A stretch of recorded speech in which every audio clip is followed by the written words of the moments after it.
talk about doing it all. You don't get a trophy for doing it all, but you might just lose yourself trying to. If you're the one remembering everything, planning everything, carrying everything, and you still feel irritated and disconnected and really quietly resentful, this is why. I know it was for me, and trying to do everything is real. I experienced this as a nurse working in the hospital, and honestly, even after I started working from home, I thought I'm going to be able to get everything done because I'm home now. There's no traveling.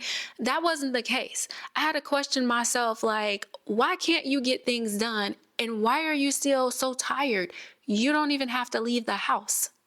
Before we get into the conversation, let me introduce myself. I am Angela. I am a mom, I'm a wife, and I am on a journey to becoming her again, but without burning myself out or trying to prove anything. Let's get into the conversation. If you've been trying to hold everything together, but you feel like you're losing yourself a little bit, you're not the only one. There's actually a term that researchers use, and it's called work-family conflict. And it's actually the tension between the demand of work and the demand of home. And studies show that when that tension stays high, it increases the emotional exhaustion in women. There's also research out there about mental load. We'll get into that more next week, but not just doing the laundry, but thinking about doing the laundry, planning, remembering, anticipating.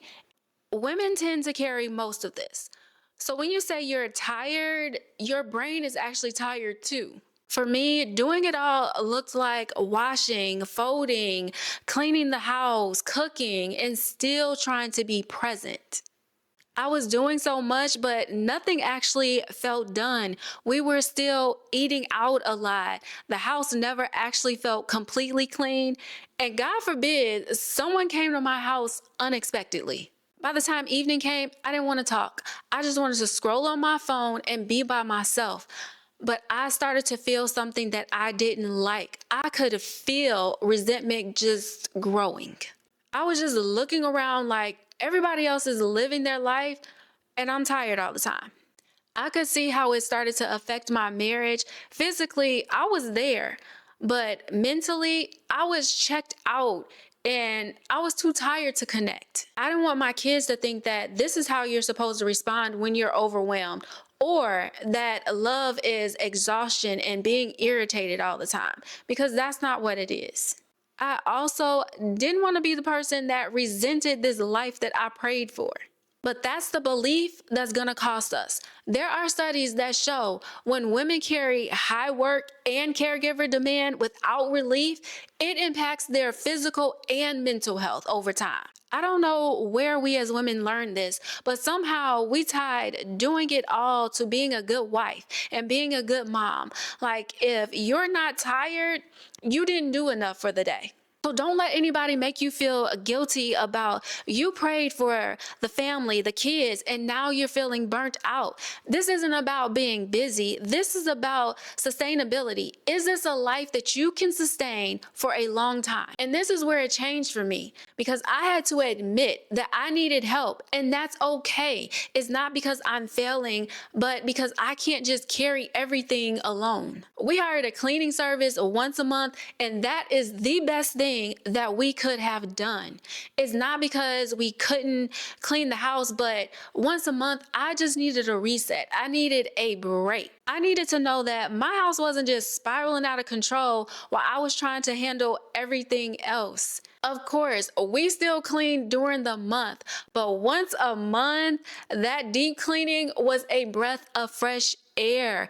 It allowed me to feel like my house was not out of control. And also, I wasn't snapping at my family because my house was not clean. Another big thing, I started checking in with myself. Instead of just the normal pushing through being overwhelmed, I had to really admit when I am feeling overwhelmed. Some days it was, I'm not okay. I need some help today. And being able to admit that changed everything.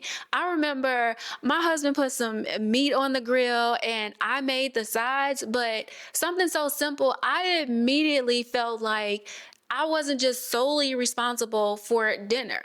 It wasn't about like doing less because I was still cooking, but it was about feeling like I wasn't alone in this. And this is something that we can do together. So, what can you actually do with this? We're going to start right here. I want you to ask yourself, what is it that I'm trying to prove? What is it that I refuse to share? And am I tired because I'm doing too much or because I refuse to stop carrying it alone? If you're a woman who wants to become her again without having to burn yourself out, I would love for you to subscribe. We have a lot more to talk about. Next week, I want to talk about mental load because it's not just all physical. The mental part of it can be a lot.